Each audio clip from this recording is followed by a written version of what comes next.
Alright, so it's important to know how to hold your sword correctly. And a lot of people, when they start doing dagger here, they just grab it like a hammer and just whack away. But really, that's one of the worst ways to do it. So don't do it. Instead, you want to hold it more like you're shaking hands with the sword. Like that. Or you might think of it as being sort of like a tennis racket. So what you have here is the heel of your palm goes into the grip like that. The thumb goes along the top, and the other fingers come around and grip like this.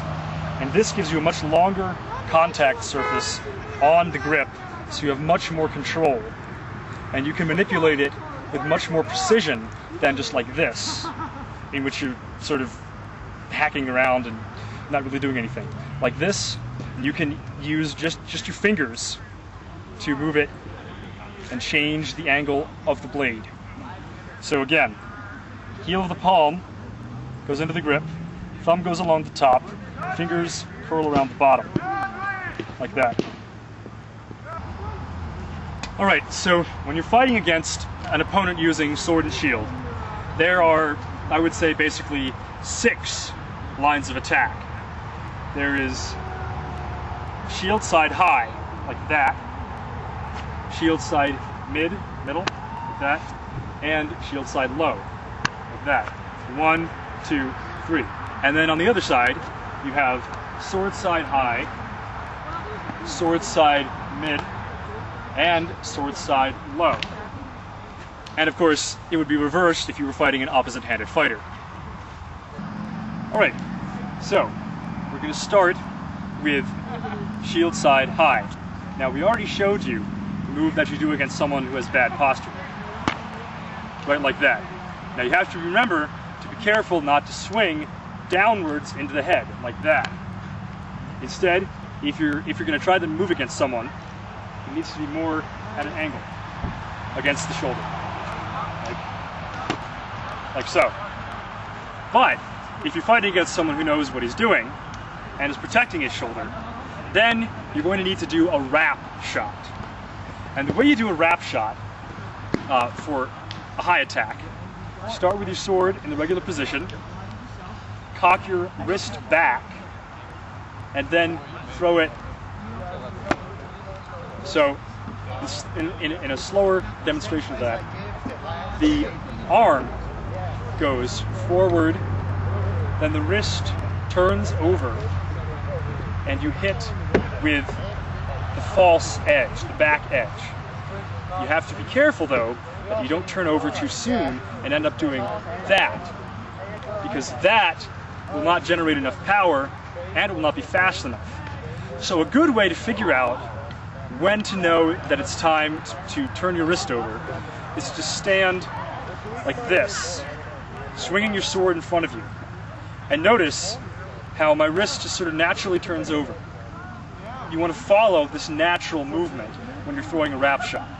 So, when I demonstrate against Yari, doing a high wrap attack on his shield side, I step in close to him, and then I extend upwards with my sword and wrap over. Again.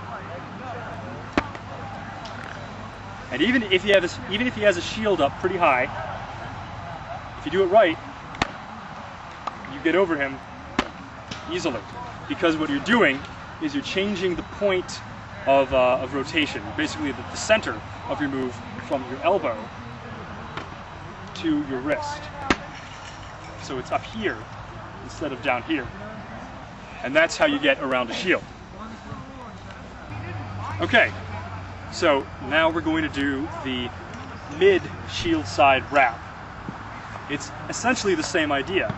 I want to get around his shield and hit him. And you'll see if I do this, I'm really not going to be able to. No matter how hard well, no. If I swung really hard, maybe I could do it, but that would probably break my rotator cuff. So, just, again, it's the same motion that I showed you earlier. So you set up, and then throw the arm in, turn over the wrist, and you get him ideally on the back, maybe just on the elbow. So I'll do it fast.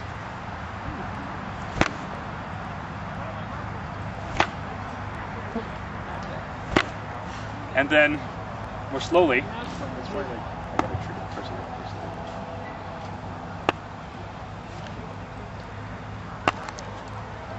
You'll notice how I'm sort of turning my hips into it. That will add speed and power. Body mechanics are a little bit beyond the scope of this video, but try to figure out what position, what weight distribution works best for you. So let's review the motion for the wrap shot. I'm explaining, you start like this, make your attack, roll your wrist over, hit with the back edge, the false edge. Not that it's any less legitimate than the front edge. I could switch my sword like that all day. Either one counts. But you have to be sure that you're doing it in the right direction. So looking head on, it goes in like that. You're not doing that, you're not doing that. It just goes inwards. And you do it high, and it's almost like you're pulling it down towards yourself. Or if you do it to the middle, it's like you're cutting right through them.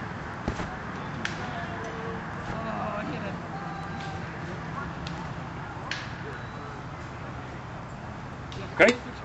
So this is something that you should really practice on your own. It's really easy to practice, low intensity. You don't even need a partner.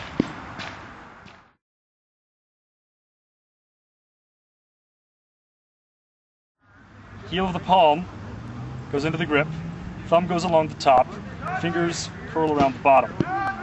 There are, I would say, basically 6 lines of attack. There is shield side high, like that, shield side middle, like that, and shield side low, like that. Sword side high, sword side mid, and sword side low.